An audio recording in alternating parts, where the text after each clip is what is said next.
Welcome to the Consummate Athlete Podcast, where we explore what it means to be a well-rounded, happy, goal-crushing athlete. Every week, myself, sports journalist Molly Herford, and cycling coach and kinesiologist Peter Glassford interview experts and chat through all of your training questions. We're excited to have you along for the ride. Peter, how's it going? It's going well. We're debating the color in our background on the YouTube video. This podcast is available on YouTube as well as all the podcast players, Yeah, whatever you use. We thank you for listening. We thank you for being here. This is the Consummate Athlete Podcast. Yes, if you're watching this on YouTube, our fancy new logo. I'm very excited. I got a Cricut vinyl cutter thing, and it's been a fun weekend for me. This is like the rest week. I'm so proud of myself. I got the Cricut right before my big race, and I managed to hold off on any projects until after the race. Okay. Which was my downfall, which is traditionally my downfall is the race week. And we're going to get into race week later, in this episode. But my issue is always during race week, I start kind of thinking to after the race and all of the things that I want to do, which is usually projects around the house and that kind of thing. Right. So this time I managed to be I had them in mind, but I kept calm about them. Okay. So we went through a rest week this last week, and we both sort of took that off. Some of that's forced after these big running events, but also it was the weather's sort of going. It is November, so it is sort of time to take a break.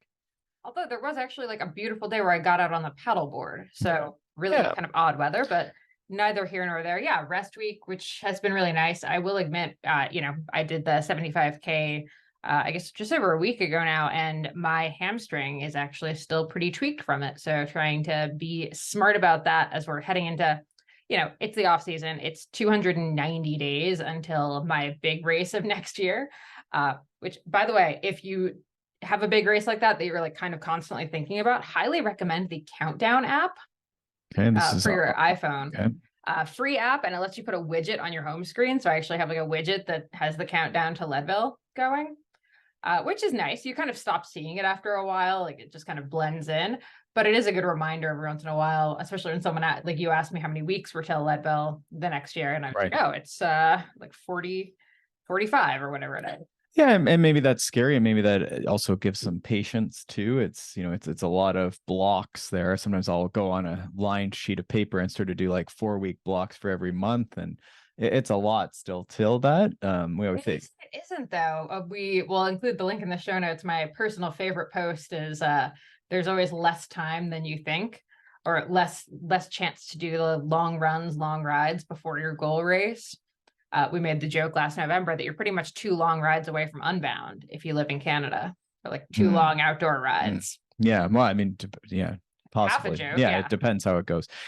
So I don't know where you want to go from there. This idea that today we have a good question, I think, something about the season ending. That's where we're sort of talking around here. Is seasons can end positively. You won the overall race, you beat all the men, it was really good. Your race went very smoothly, you didn't have any pain during it, so that's a great way to finish off the season. But that's not how a lot of seasons will end. We can't all win and beat everyone. That's not how things work. Well, it's also not even how my last season ended. Right. Sure. I had a DNF at Harricana last season. Right. So this question is actually super, it's something that I am very familiar with, not just the bad race, but also the bad race being the final race of your season, I think is really tough, because it puts you in this position of feeling like the whole season then maybe didn't go the way you wanted it to, even if all the other races went well. That final race can leave that bad taste in your mouth. Or, I was talking to a friend who had a really tough season this year. I know a few athletes who've, it's crashes and concussions, or just, mechanicals, just bad race after bad race. Yep. And, how do you look at that at the end of the season and still feel motivated, excited for next year, and not just feel oh my gosh, this whole season was just well, and there's probably 2 responses there, right? There's probably the give it all up and quit and get a day job, take your recovery period, take your off season, and maybe you never come back, I guess, if it was that bad. Or there's the alternate, which is almost as bad, is the get back to work right now and take no recovery. You don't deserve it. You finish this, maybe someone lost to you in the 75K and now they're back to the grindstone. They don't care about the hamstring injury. There's no recovery, training in the cold weather. At least 2 of them. There's people like this. Oh, that race. okay. So that's sort of the response, right? And we want to talk through that. And there's probably, as with most things, a middle ground there that we might do. So we do have a great listener question. Do you want to read that? We do have an ad read as well to do, but which order do you want to do these in? Well, I think before we get into the listener question, because it's such a good one, we should talk about our favorite sponsor here, which is AG1, formerly known as Athletic Greens. I am realizing now that our backdrop that I painted, I might just love AG1 because they use this amazing dark green on their like the canister that you get when you get AG1. So that's just kind of an aside. Aesthetically, I really guess that's enjoy true. them. This is the color of the canisters and the packages. There you go. This is not sponsored. Yeah, this background is not sponsored. We, But it however, could be. Anyway, we've been using AG1 for, oh my gosh, going on 2 years now. Every day, it is my like number one favorite thing. Mhm. Kind of all in one supplement, your probiotics, prebiotics, adaptogens, vitamins, minerals, all the good stuff that you need. None of the bad stuff you don't. It's NSF certified for sport, which means it definitely is exactly what it says it is on the label, which I deeply appreciate as someone who, cares about not just the testing as an athlete, but also, just knowing how many supplements have a bunch of crap in them that isn't on the label. It's just really nice to. Yeah, and I definitely like have it. that. Mostly, when we're home, we can do our big veggie, breakfasts and lunches and dinner. So there's lots coming in there. We're eating pretty well, but then it's definitely when we start traveling, into the winter or around the holidays or any of these things for races. It is nice to have those, especially the travel packs are really nice to go. I always say they fit in nicely into your skinny jeans if you wanted to. You probably shouldn't keep them in your pants, but you could. I mean, you could, yeah. Definitely great for the holidays, for sure. Especially if you're going to be traveling a lot of family stuff going on. It's nice to just have that kind of daily nutritional insurance, if you will. And the cool thing is, it is a subscription, but I will like kind of give the caveat, you can pause your membership and stuff. So even if you try it for a few months during the holidays, and then you're kind of back on the like super healthy eating train, you can pause the membership. So I think it's absolutely worth doing, especially if you have like a travel heavy season of life coming up. And that is sometimes the pushback of this is that, a lot of the people we speak to are eating fairly well. And I think that's true for the most part, but there is a subset of clients that I have that, do not like vegetables. Like vegetables are not part of their diet. Fair enough. And so this sometimes can be a good first step into better eating and more vegetables and just, trying to get those micronutrients and all these adaptogens and so forth in. Yeah. Pro tip also, we have a little frother now, and that thing is so good for just mixing it into the water like perfectly. So highly recommend. You can get them at like the dollar store at this point. Right. So good. And you're not big on using the shaker, so it is definitely nice. The There's less of these glasses around with leftover Athletic Greens in it, so it's been nice. Anyway, you can also, if you use our code, you get 5 free travel packs, a year supply of immune supporting vitamin D drops, which are also very tasty, and you get that at drinkag1.com/MollyH. Again, drinkag1.com/MollyH to receive your bonus of a free 1-year supply of vitamin D and 5 free travel packs. So definitely check that out. We really appreciate it and highly recommend it. All right. So yeah, we have this listener question from L. L writes. Okay, he's also using the letter L. It's not ELLE, to be clear. Right, this is a short form for their name. Semi-anonymous. Or their anonymous name, you don't know. Yeah. So do you want to try and anonymize this blurb? Yeah. So first of all, they say, I've been listening to your podcast. Awesome stuff. So thank you. They have an idea for the topic. They did an ultra a few weeks ago on the bike after training since another ultra a few months prior. In the spring, yeah. So this is a May race versus an October race. So the October race is the one that they're referring to, but they had done another big ultra earlier in the season. So they did the 120K version. As hard as I worked, as fit as I was, the fact that it was going to rain seemed to cause some distress. I ended up with a DNF at 52 kilometers when my rear shock stopped working, and after having 2 rear tire punctures. So the topic that they'd love our thoughts on is mindset before and during and after an event, how to deal with the frustration of a DNF. They mentioned they're choosing to avoid the word failure, A+, still processing the experience. Yeah, we went back and forth on this a little bit, and you always get grumpy at me because I'm more in the middle on stuff and, tend to not celebrate things too much, and then also tend to try and not get too bummed about things. It's true. Yeah. By the time we talked this out during a walk, I'd gone from furious. Yeah. Being we're totally having a great chat to me being really angry with him because I was like, what do you mean my race sucks? So what was getting you upset was that I said the challenge with quote unquote successes. So you won this 75K local race. And so you can easily say everything is great. I have nothing to learn. And this is obviously, or this is commonly what happens when we do well at something. We don't reflect. There's no like hard, like, you're standing on the side of the trail with your tires and you don't know how, you didn't fix a flat and it's muddy and then you didn't win. So now you have to reflect this and try and bring this, figure out how can you deal with your self-worth now that you obviously aren't the winner. Right. Whereas you crossed the line victorious and everyone said you were fantastic and you didn't really have any major hitches throughout the race. So it's hard to take away any points of improvement when you win. For sure. But I think, what we kind of came to is like, there's always room for improvement, kind of almost irregardless of how the race went. Mm-hmm. Like I think Jim Walmsley would say that about UTMB, like Keegan would say that about Leadville. Like that's just how, especially when you're a professional, like that's part of the game, is the ability to like look at a good race and still see improvements. But I think the real takeaway is like, it's very easy when you have a bad race to either beat yourself up or think about all of the things you could do differently and then feel really bad about it. But if you are already in the habit of the pre-race rundown of like, what did I do right? What did I do wrong? Or what could I improve on? Whatever language you want to use that makes you feel okay about it. I know what you did wrong is sometimes like hard to say, I guess. For me, I'm like, I think I'm okay with it.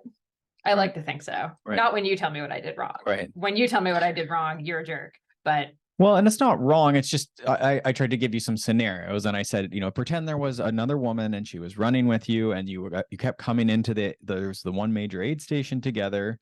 Like, is there anything in your aid station that could be done better?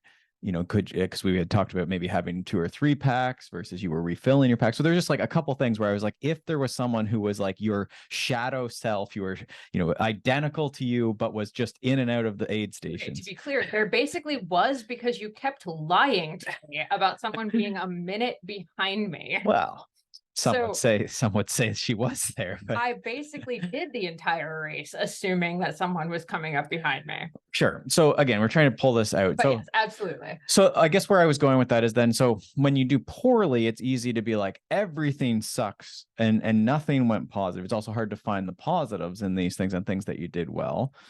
We're such binary people. You're right. Like, so a good race, we think everything went great and we're amazing. A bad race, everything went wrong and we suck. And the whole season sucked. And right. Cause it's like in this question, it sounds like the first race went pretty well. I'm sure there was a bunch of stuff between May and October, whether that was just training or if there was events that went pretty well. And then, sometimes with bike racing, like the reason we bike race is because there is a huge amount of randomness, right?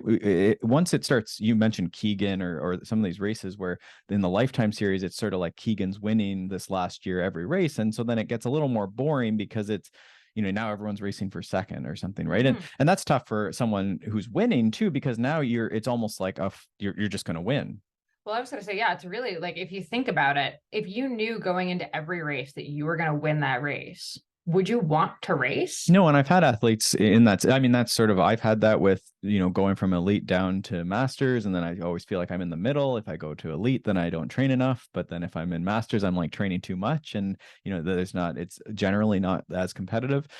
So it can be tricky, as much as that sounds like, oh, for you. It can be tricky. So all that to say, in bike racing, they said there's the saying like, oh, that's bike racing, right? Like a lot of times in bike racing, you're going to be standing on the side of the road with 2 flats and a broken bike. And, you probably traveled a long way to get there and, you fly back across the country with nothing to show for it. And it's going to cost you a bunch of money. And that is indeed bike racing or running, ultra running. Like probably half the time you end up having some GI issue or your body fails you because of just the impacts. You get lost often in these ultra races of any type, whatever thing you're doing. So there's so much like randomness that's even not entirely in your control. Bodies can decide that their knees hurt randomly for no apparent reason. Right. You can, like, the wrong branch can drop with a sign on it and you can get lost. The weather, it can rain, and just like in Bromont, I have recalled many races. Like we had a World Cup there one year, and I think the one Jeff won, Kabush won. This is like the big Canadian moment, was Kabush won this World Cup and beat Julian Absalon. but it was just a complete nuts. Like we had to run so much of the course. And I remember in that race, all the cables on my bike, this is when we had external cables, all the eyelets that hold the cables like to the frame just ripped. The eyelets just ripped out from like all the pressure from the mud getting built up in these cables. So then it ripped all the eyelets off. So I had no shifting, like because all the cables just like bunched into themselves, if you can visualize that. And so again, like, how do you even like, what should I have done different? Like, you can't tighten rivets on these like old eyelets into carbon frames. Like, it was just complete nuts, like gong show. Like the worst rain I can recall in an event, just nuts. Now the positive was Jeff won the World Cup, so Canadians can wave that flag for the rest of eternity. Forever, yeah. But all that to say, do you quit racing because it rained a ton and you had this couple mechanicals? I don't know. No, you don't is the answer there. Yeah. So what do you do then as you come into the season? I guess like, and you said last year you DNF'd. It wasn't a great finish to the year, as you say, like almost same month, around the same date. Pretty much the exact same. Went into the off season with. So did you still took your rest week? Oh yeah, I mean, I was pretty wrecked after that. Like physically, like that was a rough race for me. Although it was much more of a life thing than physical. There were just so many factors in that Harricana. Right. Yeah, that was not a super pleasant one. And the problem with that one was like it was hard to kind of look at it at the time and have a lot of like great takeaways. That one really needed a bit of like space from it to kind of look back and be like, okay, what could I actually have fixed here? And I mean, at the time I would have said the answer was not much. A lot of like life stuff was just happening, not bad, just we had a lot going on. But hindsight, a couple months later, you could be like, okay, well, camping before that race was probably not the smartest idea. We should have just like, splurged on a hotel. Mm-hmm. And I mean, that's something that I'm correct. I've already corrected for next year. Like Leadville's still 290 days away, and I've already booked the hotel so that we're not in the van the night before. Yeah, and that's it's one of those ones that's actually a great example of the camping, because some people might be saying, "Oh, I've camped before lots of my big races," and that might be the challenge that you're going for. But you have pretty bold goals with Leadville, so you do want to look at what are the people who are doing the thing that you want to do. What are they doing, and are you doing that thing? So this could be like the guy who beat me in the running race this past week. He doesn't have a pack on. I'm running with a pack. And so you're like, okay, well, how does this work? Why is he running? And then some people, I'm just trying to think of other examples, like the clothing people might wear. So we talk about leg warmers, on a ride. And a lot of times, like the people that win the race aren't wearing leg warmers. So if you have like a massive wind coat on and you're wearing leg warmers, and then you're like, well, I should have won. What was the thing that people say on Instagram? Like, I hoped for better or something. It's like, well, why did you hope for better? You've never done that. Right. So your expectations are really weird, but you're also not, there's a lot of things that you're not doing that the people that you are looking at doing. So in your case, it's like those people are probably staying in a hotel, probably have support. So you have to start thinking, if that's the goal, then I need to get to that. Now, that's not everyone. But the camping piece I thought was interesting, because camping, then maybe your sleep isn't as good. If it rains, again, randomly, you might get the best weather ever and it's great camping. You sleep like a baby and then you have a great race. But if it's raining like it is outside right now, or like the 2 or 3 years ago when we went to my national championships and it rained horribly for 3 days while we camped before my biggest race of the year, and then I crashed viciously, busted ribs and concussed myself. Refused to admit that you were hurt at all. This is where that complex system of, had we stayed in a hotel, even though we had life, so like we were selling our house, you were getting your citizenship. So it was just like a lot of big life events that came in that week randomly beforehand. We had no idea when these things were going to close and actually happen. It just sort of occurred. Had we stayed in a hotel, you wonder if like there would have been more slack in the system to absorb that. We literally had to drive into town to get cell reception to sign papers to sell our condo like at 8 p.m. the night before the race. Right. And again, there's not a lot you can do about it. And sometimes that's the way. But then you wonder, like, if you were at a nice hotel, maybe you would have had Wi-Fi, and then there's the drive and you're not as stressed. Perhaps, who knows? It could have been all the same. There are also wasps. I mean, that's an uncontrollable right there. So all that to say, like, this whole conversation really spiraled into talking about the controllables and the uncontrollables. And a lot of the time, I think we've kind of been on this trend lately where you talk about, controlling what you can control and accepting the uncontrollables. And what we were sort of talking about is a lot of the time, the uncontrollables are like, yes, absolutely, like weather is an uncontrollable. However, what can you do to mitigate these uncontrollables, I think is this question that we tend to not really think about. So it's like, okay, if you list out what were all of the uncontrollables in that race, in the case of this question, it was talking about the weather, like we were worried about the rain. Okay, so what are some of the controllable things we can do around a race that's potentially going to be rainy? Yeah, well, so the camping, if that was a factor, I don't know that I don't think it was in this case. If you go to Quebec, number one, it's going to rain the night before, the most amount of rain you've ever seen, period. Like that. It will stop for your race though. It'll probably be okay. And this is what I usually tell when we're with young athletes. I'm like, in most cases, it's okay. And when it wasn't, Jeff won the World Cup. So it was okay for Canada. The one time it wasn't okay. Most of the time it's okay, but it does get muddy in these areas. And you can probably, whatever area you're in, there's certain trends there that it's rocky. It is often wet and slippery, if not also raining. That's just the nature of the spot. So I would say what comes to mind is in the year beforehand or the next year, this fall even, is riding in the rain and figuring out places you can ride in mud or snow or slippery stuff. Sand would be included in this. Tires are obviously a big thing because there's a flat there. So then I would say if you're not running inserts and tubeless tires with sealant that's been put, fresh, these are obvious things that are controllable. But again, you get away with it a lot of times. And this is the thing. I just had a client who was down at a gravel race, and realized, they hadn't checked their sealant in months. And sometimes it's thinking about the environment and the person. And I was like, I think you just run it. Like you're the day before, like you run, what is my saying? Run what you brung.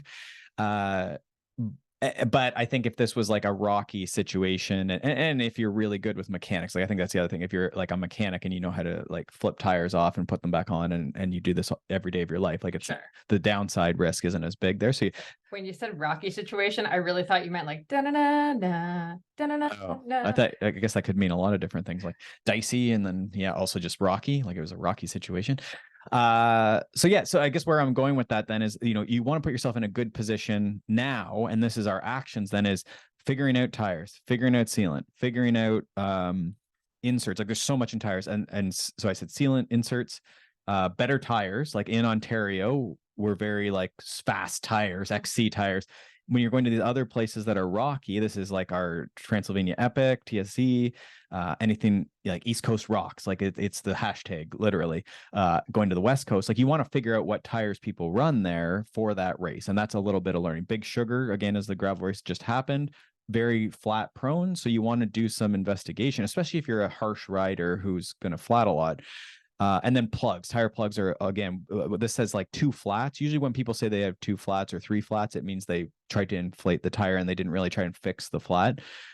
This person may have put a tube in. I don't know. To me, that's what fixing a flat means, that you've put a tube in. If you use a plug or the sealant just fixes the flat, that's not the same as getting a flat. You've had a flat seal. But that's the idea now, is that between inserts, sealant, and plugs, a lot of times we don't actually have to quote unquote fix a flat. Right. So that would be something to take action on. We've gotten far from your positioning though. Like you want to put yourself in a better position for these variable things. So is there anything else that you can think about? Hotels? What else do we have? Well, I was just going to say, this is all like really good stuff to do in the few weeks after the race, rather than waiting till like next year when you're like getting ready for the race and trying to remember all of the stuff. Because I do think we're prone to kind of forgetting about. Well, you don't have time. A lot of like I think now is the time to figure out all of these things. Like when it gets icy and it's now raining and it's the fall, I would, even if they're your old tires, like either figure out inserts or sealant or using plugs or, whatever, and then go out and practice using tire pressure in muddy conditions to thrive better, or testing tires in muddy conditions. This is really the name of the game now, is figuring out like what are the tires, and you might have to do some research to see like the people that won that race, what tires were they running? Mm-hmm. Because there's definitely like tires are a big factor in succeeding in the mud. It's not everything, but that's a big piece. Lubricant would be another thing, like just being prepared, to your point, that you can't control the rain, but you can control your clothing and the equipment you use in those races. Mm-hmm. Well, and it's great. We actually have a mental consultant kind of coming on to talk about a lot of this stuff in a couple of weeks here, Pat Spencer, who's just awesome. And it's funny, we actually talked through a recent DNF she had, and hers was more physical. She had like a bad like cramps in her legs. And it was actually really interesting because I think even within the podcast, we sort of talked through this, and it went from, there's sort of this uncontrollable element of your legs cramping to then kind of backing it off and being like, okay, they might have been uncontrollable. It might have been that they were just going to, like, your legs were going to cramp no matter what. But there was also a lot of stuff like, as far as her eating and drinking went, and as far as her race prep went, she'd, been riding in New Jersey, very flat, and suddenly she's out doing this very altitude heavy, up, down, lot of climbing race. Yeah.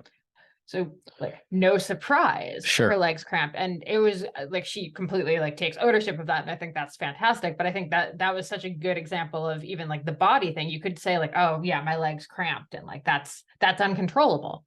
Is it really though? Yeah, I mean, that sounds like, there's definitely like a hill element there that could be added to training. Which is definitely true of myself as well. I'm not going to lie. And again, do you get away with it? This is the thing. Some people will get away with not having that, they don't have severe cramps, and maybe they get lucky and their fitness was high enough, or a lot of times the randomness comes from, there wasn't people who were better than you at the race potentially. Right. Yeah. And so then is that a success, or is like, because again, the environment's just different. It's, if you go and someone's really pushing you and you cramp, then okay, well, it's not that you're a failure. It's that was a very hard race and you hit your limit because it was a demanding race.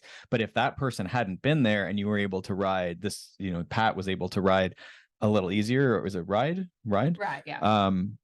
Then they might have not cramped.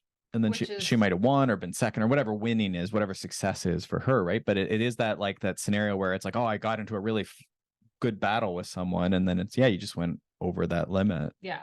Which, I mean, is certainly like the case for me at the 75K. Like, I was able to, run sort of within myself. And yes, I still have some hamstring issues from that. But I didn't really have to like push super hard on anything. So that was. Yeah, so I don't know. There's, a lot there. I wouldn't beat yourself up, but it's just looking at, like, was there anything controllable? So again, looking at the tires, like, were they fresh tires, or the things like that you could do? And then when we look at the conditions, it's very common that people come from a dry area. They come from this listener comes from an area that's, very rain stable. It's sandy terrain, so there isn't really a lot of mud. You can ride in a lot of conditions. Well, and it is tricky because, I mean, here in Ontario, right, you're not supposed to ride when the trails are muddy. So I think that or it's sandy and it's not muddy when it's rainy. Yeah. So I think that's actually a huge issue. And that's just a matter of like doing more races. Like, that's just going to be an experience thing, because you can't necessarily train for it as well, because you're not supposed to ride on muddy trails. I don't think so. Some of these things, though, the being nervous about rain, so that you can ride in the rain on gravel path, and True. And even in this area, like, if you don't go out in the rain, then you don't know what the clothing's like in the rain, and you don't work on your mood in the rain, and you don't work on, like, even lubricant, like the lube that will stay on your chain. It sounds like a small thing, but in these long races, like, it's a pretty critical thing, and that might involve even carrying lube. Like, there's just all these little pieces and tricks that you learn along the way. I remember doing mud races in out west, like in Edmonton, and in these clay-based areas. And where else do they do this? Where else is the stick? Oh, like Unbound has like the painter's stick. So, when it gets muddy at Unbound, the 200-mile gravel race, everyone starts riding with these painter's sticks, like the stir stick for the paint things to scrape the mud out. But you don't, now people know because of the internet, but until you get out there and you've done it, you sort of have to do it a couple of times and get yourself through it, because even the mud is different there. Yeah. So it's experience, right? I think is what I'm coming at. And this is where sometimes this is our complete before you compete, is that if you're really beating yourself up and you've never done a muddy race in Quebec, well, there you go. You got, what was it, 52 kilometers through. So next time you can do a little better. Lots of things we're talking through here that might get you further into the race. Yeah. I've lost where I was going to go with that. Yeah, you had an idea, and I'm sorry, I kept going. Well, we're talking about uncontrollables. We were talking about trying to armor yourself a little bit. When I'm thinking about the end of the season, again, a lot of seasons, as you do more seasons, just by nature of being around longer and having experience, not all these experiences are going to be positive. We know this, right? Not everything, if we look at any of our favorite people, I use the example of Mathieu van der Poel, great cyclist. And what do you think about when you think about Van der Poel? You think about him dominating whole fields, sprinting away. I think about being arrested in an Australian hotel. So you might think about that. You might think about him crashing at the Olympics because he thought there was a ramp on the drop. Or at World Championships, just in a corner. Just this past year on a off camber sort of gravel corner that everyone was just riding around patiently. So the thing is, we all make mistakes. We all have bad days. We all have, just, you could call them bonehead, like I just crashed into this random thing, right? It just didn't go super well. Sometimes there's things to fix. Sometimes, you just go on to the next one, right? Recover and carry on. And what's next? Well, like I said in the beginning, if everyone just had a perfect season every year, there wouldn't really be a point to racing. Like part of like the fun part of racing is the puzzle of like, how can I get better? How can I get better? How can I get better? So, and then also that challenge, I guess, too, right? Like you could also only do local races and only, cherry pick ones that you're going to win. But again, this is sort of like a really defensive, weird way of going about racing, right? You want to go to these big things, like this race that this person did is a bigger race. Yeah. So the one thing I really like at the end of the season, we talk all different kinds of goal setting things. One that I really like is the good, better, best list. So you start with good. So it was, what did I do well this season? Like what went well this season? So pick a couple things, whether it's, this time, like, okay, yeah, you had the flats and the rear shock and everything, but maybe you fueled really well and you actually were feeling physically really good at 50K. So what were a couple and not just that race, like think whole season. You can do this for each race too, but if we're thinking seasonally, like what went really well? Don't just say like this race, like go specifics. Then better is what could have gone better. So, could have had the different tires, so I wouldn't have flatted. And then best is what can you do now to get to your best? So you're looking at the better section and kind of setting your process goals around that. So that's a really simple one that I've used with, I usually use it with younger girls when I'm doing like shred girls talks and stuff. But honestly, I think most adults would probably benefit from it too, because it's just a very simple way to kind of think through. And do you think that's for like a single race or for like a season or for both? Yeah. Yeah. I mean, the, goal would be to do it every race. And then at the end of your season, like look back through all of them and you'd probably start catching like, oh, this is still kind of like, this is a could get better thing every single race, or like, oh, I'm really good at this thing. Sure. And I do like that the paper journal, especially when people are newer, but I think, it'd probably be good practice to keep doing it. But that journal where it's like, you go to this X race in May and you go again next year, and then you can look back at the tires you ran, the mistakes you made. And I always say, like, when I look back at some of this could be in Training Peaks, honestly, too, but I do think the paper journal is nice, and you could have Molly's little journaling prompts. When I look back at some of the, especially Quebec races, just like I'm such a bonehead, like just the same mistakes, like, and some of it's around tires and some of it's just, suspension setup. Some of it's like you haven't ridden on rocky terrain enough. And it's just, why could I not ever get on top of that? Right. And some of that it's very hard to have behavior change. Yeah. And I mean, I think there's also the fact that like there's just no way to be, unless you're like Courtney Dauwalter, a racer who is suited for every race course, right? Like you have what you have around you to train, and like, yes, you can get better, but like, right now I'm training for Leadville. We are not in a location that is really suited for Leadville. Like I'm going to do the best I can to be good at it. But like, I mean, it's not at altitude and we don't have massive mountains. I think it's an okay area as far as Ontario goes for it. We're in a good place for that. But yeah, that's it. You have what you have to work with, and then you're trying to optimize that as best you can. And yeah, and I said, some of these things too is, if that's the race, if this race is like you are going back next year in the fall to this race and you are going to beat it, rain or shine, then what I like about this is now when we start planning these 2 years goals or, over the next season, hopefully this is motivating training that's fun, because hopefully there's a little bit of fun in this. So this might be more trips to Quebec over the summer, right? Just for even fun riding, but more time on rocks. It'll guaranteed rain every single night. And then you'll have to get nervous about that and then go out and see what it's all about. But you can then practice riding the day after the rain every day, because it's going to rain every night. And then you'll get used to it. You won't be as stressed at night going to bed. You're going to see what the soil is like when it's wet, when it's, and you'll see that it dries pretty well. You'll get to learn what the rocks look like when they're dicey, or when they're like, you can actually just let it go on the rocks. And so this is, now you're putting the animal in the environment and you're living there. And then hopefully this is fun. This is like just fun trips over the summer. And I would encourage a bunch of these not to be events or any pressure, just little training camps for a weekend, or if you can go for a week, that's awesome too.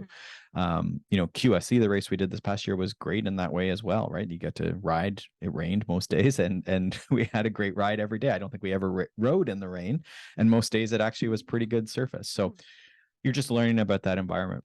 Yeah. And I mean, I will say, like, we went to Leadville in June, so I could like do the trail marathon to qualify for the 100, but all like specifically that one as the qualifier rather than going to any of the other qualifiers or doing the lottery, because I wanted to know, can I race with these climbs at this altitude? Can I like actually do it? Yeah, and there's this one, we didn't spend a lot of time in Leadville, which I think is good. Like the research actually shows that you want to be careful with camps and altitude camps being at a race venue, because there's a lot of nerves and like weird things that athletes do. So I will say, if this person was thinking of going, they could go to the area in Quebec that this is, but they could also go to a lot of other areas. There's lots of riding. And I'd almost say to go to a different, like it doesn't have to be so specific, because it will rain in everywhere in Quebec.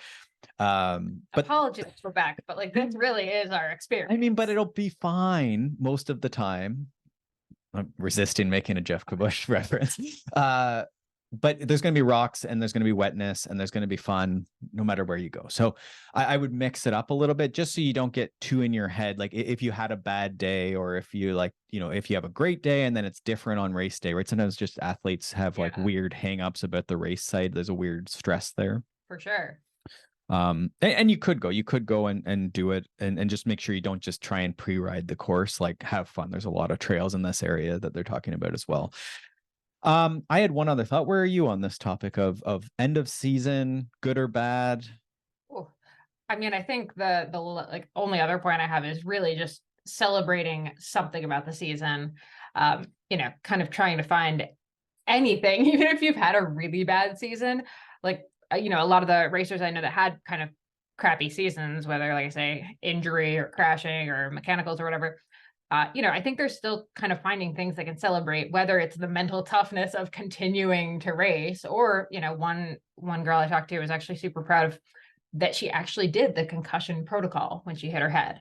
Like she didn't just try to like come right back. She actually took like the month of time to do everything right. And she was actually super proud of that. So I think celebrating some kind of win at the end of the season, this is something I'm actually terrible at. Like last week, you know, won my last race of the season, had a book come out. Like I didn't even remember to tell your parents about either of those things. Like you had to tell them for me, because I'm just already on to the next thing. I was busy cutting my vinyl. Yeah, and so I think you don't want to necessarily disrupt the plan, and there should be a plan, and that plan might be to take off time until there is a plan. Which I was just telling you, like I was getting, usually what happens for me is I'm sort of like burnt a little bit and tired from whatever the last thing is. So then I'll finally take the rest week. But then usually towards the end of the rest week, I get super amped and I'm like, all the volume, I'm going to start training super hard. And I told you, like, I was like basically making my plan. And then I was like, I don't even really know why I'm what the event is I'm getting ready for. So I need to back up and be like, what is the thing I'm preparing for? So that there's context, and again, that timeline. There's no sense in doing like 30 hours now to try and, you know, if I was mad at myself about the last race, which I'm not, but in this case of this question we're dealing with, to just start slamming out big hours, whatever that is for you, or hard, you know, you get on the trainer and just start in November, or it's not even November, it's October when we're doing this, just slamming out Zwift races in October because you don't deserve a recovery period, or you need to get ready for next October. And it's like, well, no, you're not going to make it to October. You're going to be burnt out in January. So it's just like, give yourself, like, stick to the plan. If the plan was to take a rest period after the A race, even if the A race doesn't, you know, you only do half the A race, you still deserve and need this recovery time.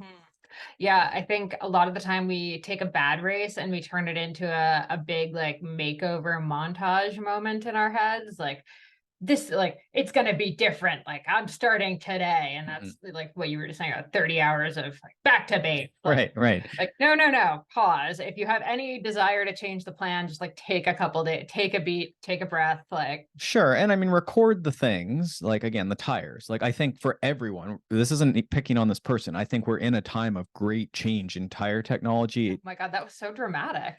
This is important. This is our pull quote for the episode.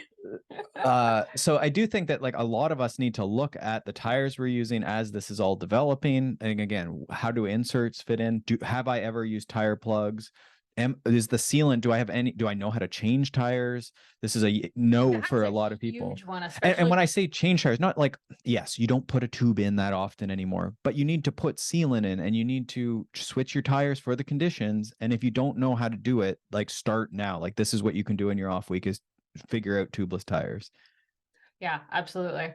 I was gonna say, yeah, it's funny, like I can change a tire with tubes, no problem. But you're right. Like if I was on the side of the road with like a tubeless, I would actually be in a like I'd go immediately to tubing it. Like I would have like yeah, which is zero- fine. That's yeah. still a great option, and it's not that much different. But if you haven't done it, now you might not do it because you've never done it. You should do it so that you will do it. Can plug it. That's a lot faster. Yeah, for sure. For sure. It'll help you get through. And that's the time we're in. But it is like figuring out because it's getting a bit more complicated, but also less complicated. But you want to have enough tools and options to survive, right? That's really when we're talking about this ultra racing, you're trying to be self-sufficient. And I really like, when clients start figuring out and solving these problems, and there's lots of ways. Like you can take, I always say hockey shin tape, and you can like wrap it around the tire. And survive and get yourself out, right? There's different neat ways you can plug using, like garbage bags and just like use your Allen key to plug it into the hole and then it'll help seal it. There's lots of ways to get yourself out of the forest. And this is really like, if you're into ultra and these adventures, ranging from bike packing to, just a 3-hour mountain bike or gravel race or something, this is the stuff that should get you, really excited and sort of looking into how can I armor myself to get through this race and persist and endure through this race, right? Yeah. Okay. Last thing before we go is I have one other thing. Okay. My last thing is sort of on the back of that is the not signing up immediately for a race like next week to like make up for. Right. You're sticking to the plan. Yes. Yeah. So keeping the stick to the plan. But I think the tendency is like you sign up for the race, like that's 2 weeks away because like you can get revenge on the course or whatever, or, finish your season. Just it's done. It's fine. Everything's great. And also races the next season. I think like when you're in kind of an emotionally vulnerable place of having had a bad race and like feeling bad about your season, I think it's really easy to make decisions for next season that aren't really the best for you or your family. And we talk often about the race schedule and, making sure that it fits with your family stuff and your work stuff. And I would bet you that after bad races is really the time where people kind of sign up willy-nilly for big races the next year that are like right when like the work conference is or like, on the heels of family vacation or whatever. Sure. And that probably is where, take the rest week to decompress, like do this reflection we're talking about. What did you say? Good, better, best? What are some takeaways? What did you do really well? Make sure you have gratitude, reflect on the whole season. The May race went great. You probably had a great summer in between. You felt really fit. Those are all great positives. There's probably some positives. You got to the start line, not injured. We always say that's a great success. If you can get motivated to the start line, all good, not stressed, on time, functioning bike. The functioning bike's a bit of a question mark here, but pretty good. That's pretty good. Where was I going from there? I don't know. You had one final point. Oh, okay. Well, I'm trying to think if I finish this one here, where I think we're leaving this one hanging. I think you are. Okay. Oh, geez.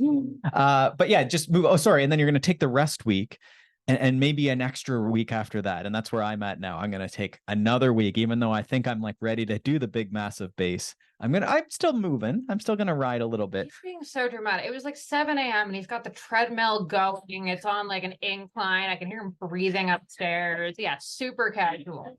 Well, I mean, you're allowed to walk. You got to test a lot of this off period, this preparation period or transition period, whatever you want to call it, is to get the gear working. So again, this person's going to have to send their bike back, it sounds like, to get serviced. So there's a whole bunch. That's probably a month. And then nothing has batteries that work anymore. Apparently you got to find the batteries and, send stuff for warranty and recharge it and get it serviced. And, all the drivetrains are going to have to get done. So there's a lot to do in this off period. So I think that's the other thing is give yourself some space. And then in a week or 2 weeks or 3 weeks or 4 weeks, you're going to be much clearer headed. Everything will seem positive. You're going to be motivated. And then you can make a great decision, as you say, about the season. You can start planning what fits with the family, with your work schedule. And I think that dovetails into my last point, is that you also want to reflect on, like, is this something I need to compete? It's almost like game theory. Like, you can compete or you cannot compete.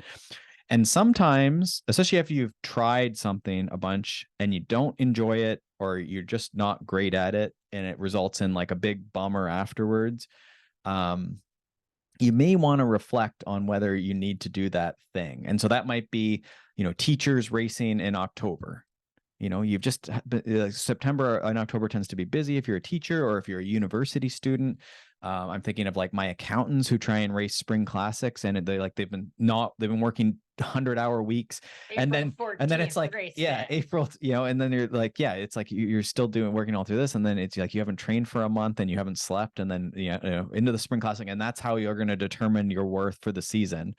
It just is a bad way to set up the season. So if you've been beating your head against one of these like dates or types of races or times of year, like, just reflect. I did similar, where it's just like, I'll maybe jump into the odd fall bike race, but I just don't like being cold. And it's just, so cyclocross, I've already found my wife in cyclocross. I can stop racing it.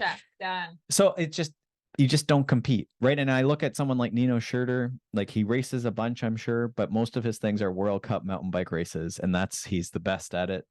And so sometimes we look at these examples of people that are racing all the time, but you don't have to. You can really, especially after you've done a bunch of stuff and you find the thing you like, the people you like, the time of year you like to ride your bike, and then you have the discipline to say, it's the fall, I'm going to go on a hike, I'm going to take some time off, I'm going to ride my bike for fun.